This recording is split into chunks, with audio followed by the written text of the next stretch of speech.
ओम वासुदेवाय नमः। आप सभी का मेरे YouTube चैनल पर स्वागत है। आज मैं आप सभी को वैशाख मास में पड़ने वाली जो पूर्णिमा है उसके बारे में बताऊंगी। 23 मई को हम वैशाख पूर्णिमा की व्रत रहेंगे, पूजा करेंगे और इस पूर्णिमा को हम बुद्ध पूर्णिमा भी कहते हैं। बुद्ध पूर्णिमा का अपना अलग ही बड़ा महत्व है। इस दिन भगवान विष्णु की पूजा की जाती है जो हमारी सभी मनोकामनाओं को पूर्ण करते हैं। इस बार बड़ा संशय है कि 22 मई को पूजा करें कि 23 को। देखिए, पूर्णिमा तिथि 22 मई से ही लग रही है, लेकिन हम उदया तिथि मानकर 23 मई को पूजा करेंगे। पंचांग के अनुसार 23 मई को ही गुरुवार के दिन हमें पूर्णिमा का पूजा करना है। पूर्णिमा के अवसर पे गंगा स्नान हमें करना चाहिए। सत्यनारायण भगवान का पूजा विशेष रूप से करना चाहिए और इस दिन भगवान विष्णु के साथ साथ गौतम बुद्ध की भी पूजा की जाती है। इसलिए लोग इसे बुद्ध पूर्णिमा के रूप में भी मनाते हैं, जिससे मनोवांछित फल प्राप्त होती है। श्री हरि की पूजा करते हैं, कथा सुनते हैं, जो हमारे लिए बड़ा ही फलदायी होता है।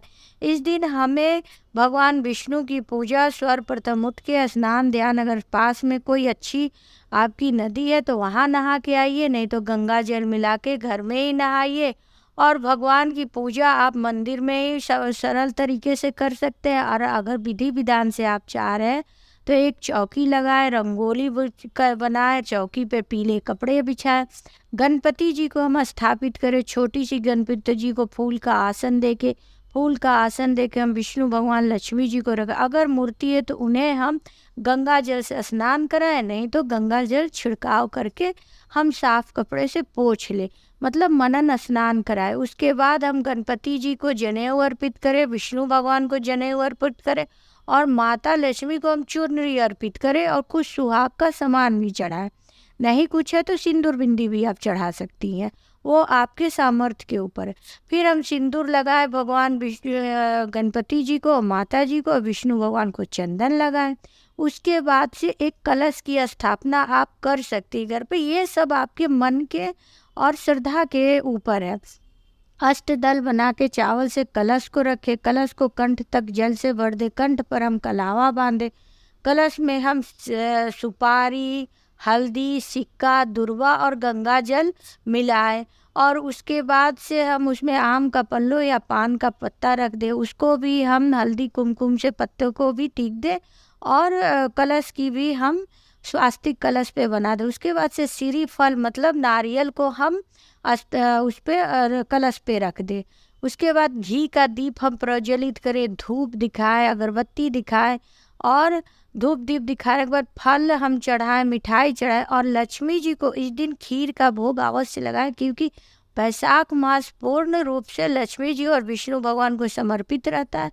तो लक्ष्मी जी की भी हम प्रिय भोग खीर का भोग लगाएं। भोग हम 2 जगह लगाए, गणपति जी की बिना तुलसी का भोग लगाए और विष्णु भगवान और लक्ष्मी जी का हम तुलसी सहित भोग लगाए।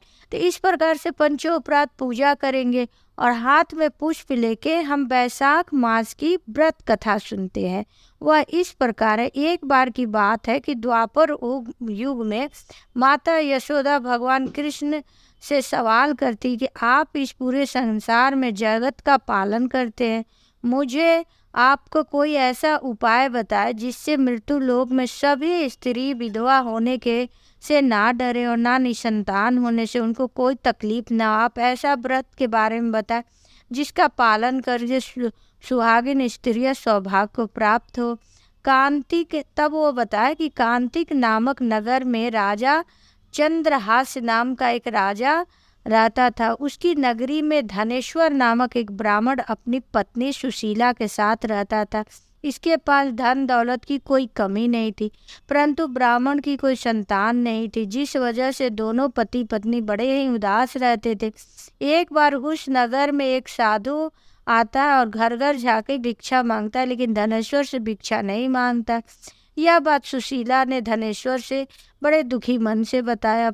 साधु से पूछा कि आप सबके घर तो भिक्षा मांगने गए, आप क्यों नहीं आए मेरे घर भिक्षा लेने? साधु कहे, तुम निसंतान हो, निसंतान के घर से भिक्षा लेने से पाप लगता है, इसलिए हम लोग पाप के भागीदार बनना नहीं चाहते। साधु की बात सुन के दोनों दुखी हो गए। साधु से पूछे ऐसा कोई उपाय बताइए जिससे हमें संतान की प्राप्ति हो जाए।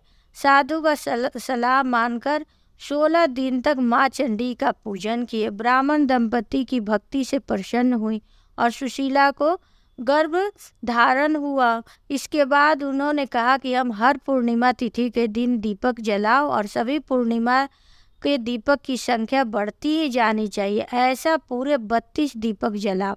माँ काली के आशीर्वाद से सुशीला गर्भवती हो या काली माता के अनुसार वह दीपक जलाती रही। उसके बाद उसके पुत्र का जन्म लिया जिसका नाम देवदास रखा। जब बड़ा हुआ तो धनेश्वर ने उसे शिक्षा प्राप्ति के लिए काशी भेज दिया। काशी में देवदास के साथ एक अजीब घटना हुई जिसकी वजह से धोखे से देवदास की विवाह हो गई। जब देवदास ने बताया कि वह अल्प आयु है तो फिर विवाह जोर जबरदस्ती के साथ करवा दिया गया। कुछ समय बाद जब काल देवदास के प्राण लेने आए तो काल देवदास के प्राण लिए बिना ही चले गए। तब काल ने यमराज से कहा कि वह देवदास का प्राण लेने में सक्षम नहीं है। जिसके बाद यमराज ने इसके पीछे का कारण पूछा तो भगवान शिव और शक्ति के पास पहुँचे।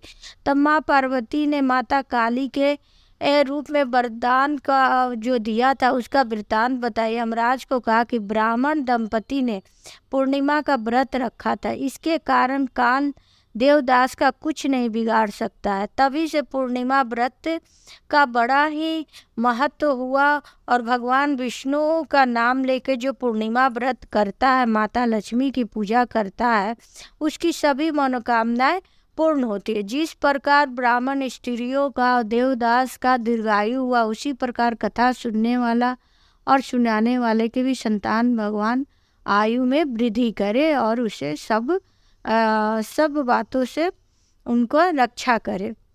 इस प्रकार कथा सुनने के बाद जो हम हाथ में पुष्प लिए रहेंगे उसे भगवान के चरणों में अर्पित करेंगे। उसके बाद कपूर का आरती जला के हम भगवान की आरती करेंगे, आचमन करेंगे। तो इस प्रकार हम बुद्ध पूर्णिमा की पूजा करेंगे। अब देखिए, पूर्णिमा व्रत जो रहता है वो दिन भर मीठा भोजन करेगा, फलाहार करेगा। रात में चंद्र देव की भी हम पूजा दूध से पीतल के तांबे के लोटे में नहीं, पीतल के में दूध मिला के हम चंद्र भगवान की पूर्णिमा के दिन अर्घ देंगे। चंद्रोदय जब होगा धूप दीप दिखाएंगे, चांद की हम पूजा करेंगे। उसके बाद जो हम मीठा भोजन करेंगे वो हम ग्रहण करेंगे।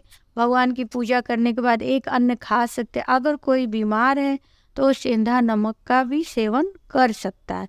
इस प्रकार से आप वैशाख पूर्णिमा का व्रत कर सकते। देखिए, वैशाख पूर्णिमा के दिन हमें जल का दान भी अवश्य करना चाहिए। कलश में जल, मिट्टी के घड़े में आप जल को लेके दान कर सकते हैं। लेकिन अगर आजकल समय बदल गया तो आप प्लास्टिक के वाटर बॉटल आते हैं, वो भी आप दान स्वरूप में दे सकते हैं। तो आप इस दिन जल का, अन्न का दान अवश्य करें, क्योंकि भगवान विष्णु की वैशाख मास में पूजा हम करते हैं, उससे हमारी सभी कष्ट भगवान हरते हैं। और भी अगर आप 30 दिन स्नान का नियम नहीं कर पाए हैं या विष्णु कथा नहीं कह पाए हैं तो आखिरी में पूर्णिमा के दिन आप जरूर भगवान का नाम सहस्त्र नाम मोबाइल पे सुने, ओम वासुदेवाय नमः का जाप करें। इस प्रकार से आप पूजा कर सकती हो। और पंच वृक्ष का भी, हम जो देव वृक्ष कहते हैं, उनकी भी पूजा करें। जैसे पीपल की पूजा करें, पीपल में भगवान विष्णु का वास रहता है। आप उसके शमी के पेड़ की पूजा कर सकती हैं, भगवान आंवले के पेड़ की पूजा कर सकती है, केले के पेड़ की पूजा करें। और तुलसी माँ का भी शाम को दीप, सुबह भी पूजा करें और शाम को भी दीपदान करें। तो इस प्रकार से विष्णु भगवान की और पूर्णिमा तिथि के दिन के महत्व के बारे में मैंने आप लोगों को बताई। और बहुत जगह प्रत्येक पूर्णिमा को लोग सत्यनारायण भगवान की कथा सुनते। देखिए, मैंने सत्यनारायण भगवान की कथा का वीडियो डाला, आप उस कथा को भी अवश्य सुने। और मैं आप लोगों से रिक्वेस्ट करती हूँ कि आप चैनल को सब्सक्राइब करें, लाइक करें और पूरी कथा सुने। देखिए, जिसके पास समय नहीं है वो तो नहीं सुन पा रहा, अलग बात है। नहीं पूजा बहुत विधिवत कर पा रहे, लेकिन जो हाउस वाइफ है या दादी नानी मेरी है वो ज़रूर मोबाइल में सत्यनारायण भगवान की कथा मेरी सुने, और जो बिजी है वो भी मोबाइल में ईयरफोन लगा के ये सब काम करते हुए कथा सुने। भगवान का नाम हम जो लेते हैं वो बिल्कुल हमें ज़रूर पॉजिटिव एनर्जी प्राप्त होती। देखिए ये कोई सामान नहीं खरीदना कि आज मैं कथा कही कल मेरा भगवान ये करे, कोई बिजनेस नहीं है। हम भगवान का निरंतर विश्वास के साथ पूजा पाठ और ध्यान करें। तो इस प्रकार से आप भगवान का पूजा करें और उनका कथा सुने। ओम वासुदेवाय।